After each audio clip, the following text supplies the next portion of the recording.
Aloha! Welcome back to the Anxiety Coaches Podcast. I'm your host and coach, GIna Ryan, and I'm so happy to be with you again today as we consider the many ways to bring your mind and body back to its natural peace and calm. In today's episode, I'm talking about going from overwhelm to ease, and I want to talk about 3 practices for a calmer life. These practices may not be new, but the perspective will be new because these are from Eknath Eswaran in his 8-point program, which is out of a book called Words to Live By, Inspiration for Every Day. And I want you to keep in mind as I'm going through this and reading a couple of little passages for you that this book was written in 1990. And the reason that it is so special to me is because it made a huge difference to me when I picked it up in either 1993 or 1994.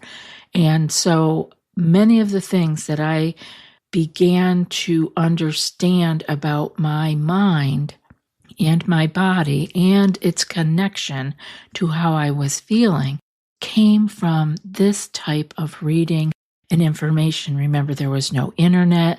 You had to get books from libraries. You couldn't get them online. I mean, it was a different world. And it was also a way that we had to really digest what we were taking in, unlike today where we can zip from one thing to another. So let me tell you about Eknath's short little piece about him in case you haven't heard me talk about him before. I did use some of his information in episode 1131, so you can listen to that for a longer intro about him. But briefly, Eknath Eswaran was a spiritual teacher. He was an author and a pioneer, actually, in bringing ancient wisdom into practical modern life. And his 8-point program is a simple yet profound system for cultivating inner peace, resilience, and self-awareness. It's rooted in timeless spiritual traditions. It provides a practical approach to calming the mind and nervous system, which is especially relevant in today's very fast-paced world. If you'd like to know more, again, about him, you can also listen to episode 1005. And he really brought all this to the West because he was a professor at University of California at Berkeley. So, of the 8-point program that he has, 3 of the points are powerful, in my mind, for soothing the nervous system.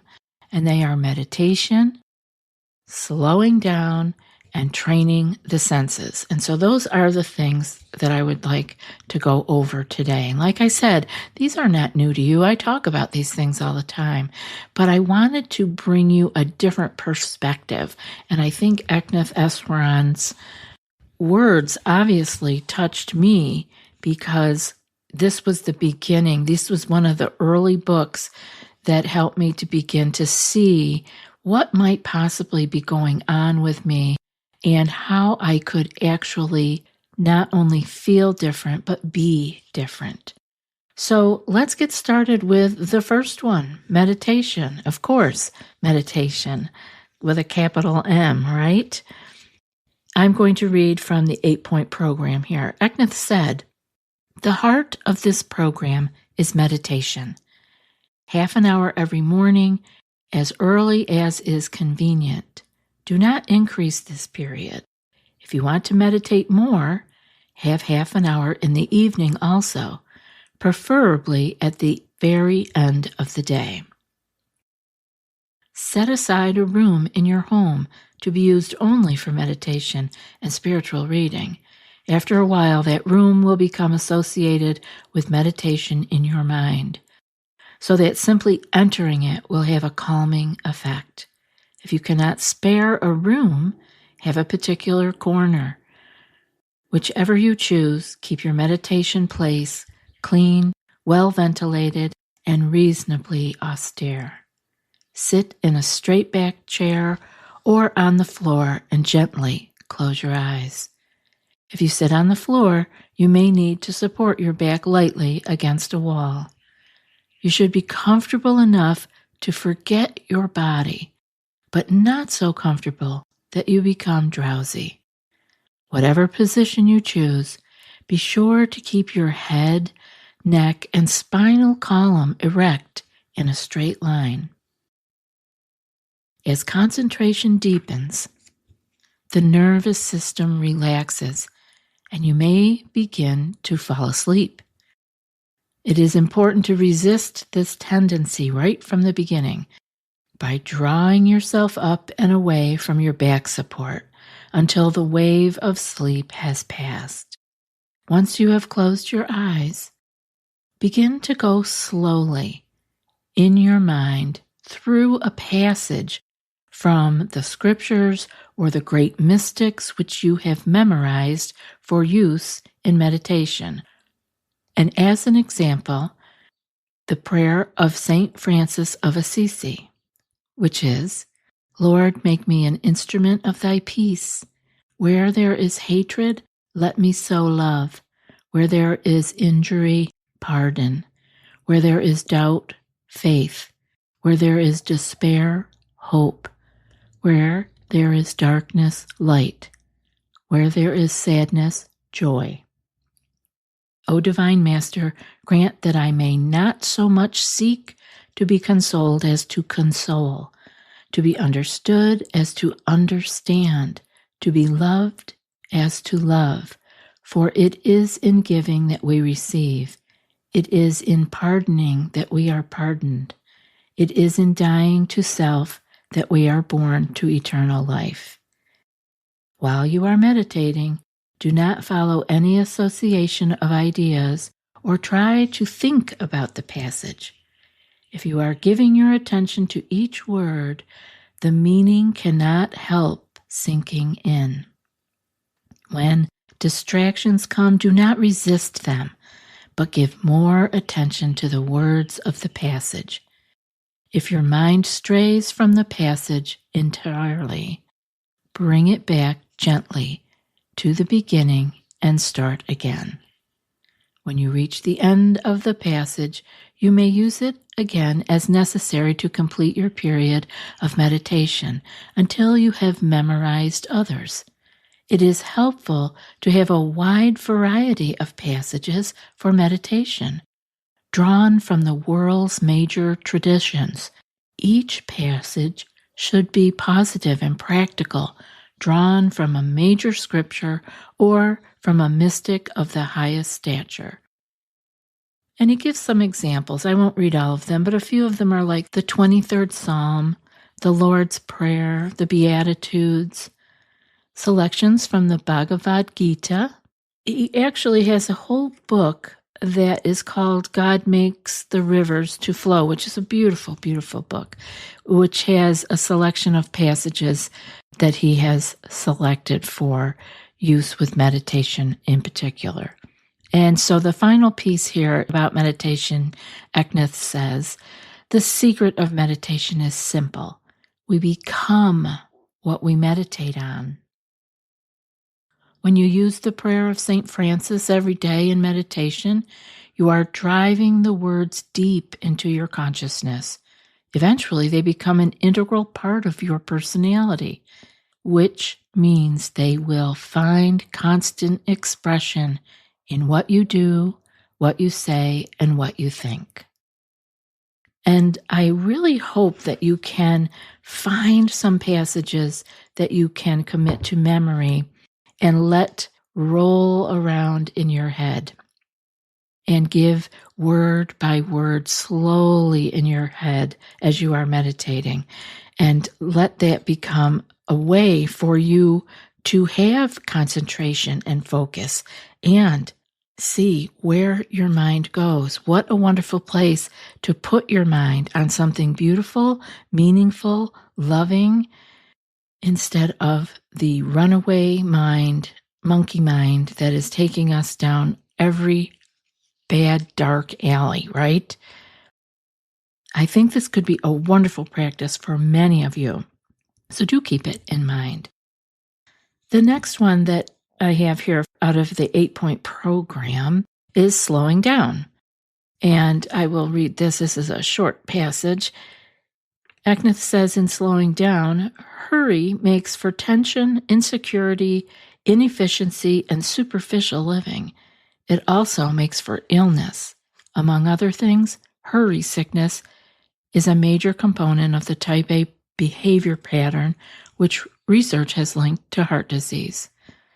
To guard against hurrying through the day, start the day early and simplify your life so that you do not try to fill your time with more than you can do. When you find yourself beginning to speed up, repeat your mantra to help you slow down. It is important here not to confuse slowness with sloth, which breeds carelessness, procrastination, and general inefficiency. In slowing down, we should attend meticulously to details, giving our very best even to the smallest undertaking. And again, I want to remind you that this was written in 1990, so nowadays we would have a lot more to say about hurrying and the tension that brings into our lives and what that tension does to our lives. So I think that if you could take this slowing down piece into your own life and heart and just practice with it. Find little places where you can add some of this slowing down to just see if it makes a difference in how you feel. I know that your heart rate will slow, your breath will deepen, and you will feel less stress. But we don't do it because we don't think about it. So that's why I'm reminding you today. And the third one that I have for you out of the 8-point program is training the senses. And Eknath says, in the food we eat, the books and magazines we read, the movies we see, all of us are subject to the conditioning of rigid likes and dislikes. To free ourselves from this conditioning, we need to learn to change our likes and dislikes freely when it is in the best interests of those around us or ourselves. We should choose what we eat by what our body needs, for example, rather than by what the taste buds demand. Similarly, the mind eats too, through the senses. We need to be particularly discriminating in what we read and what we see for entertainment, for we become in part what our senses take in. And I'd like to have an explanation point after that, because if we look at 1990 when this book was written versus 2025 when I am recording this, there is a huge shift in what our senses take in each day and the speed in which we can consume with our senses. It's very important for us to have awareness of what we are bringing in, and as Eknath says in this point, training the senses. I hope that one was helpful for you too, because training our senses and being aware of what they are actually doing and bringing in, all of our senses bring information into us, and we have control over that for the most part. And I think it would behoove all of us to take some time, see what we're letting in. When I look at 1990, of course, we had television, of course, and radio in the car, and we had our music that we played, and even had cable television back then. But the reality is, it was nothing in compared to what we are having at our fingertips nowadays. So do pay attention to your dietary needs for your mind as well as your body.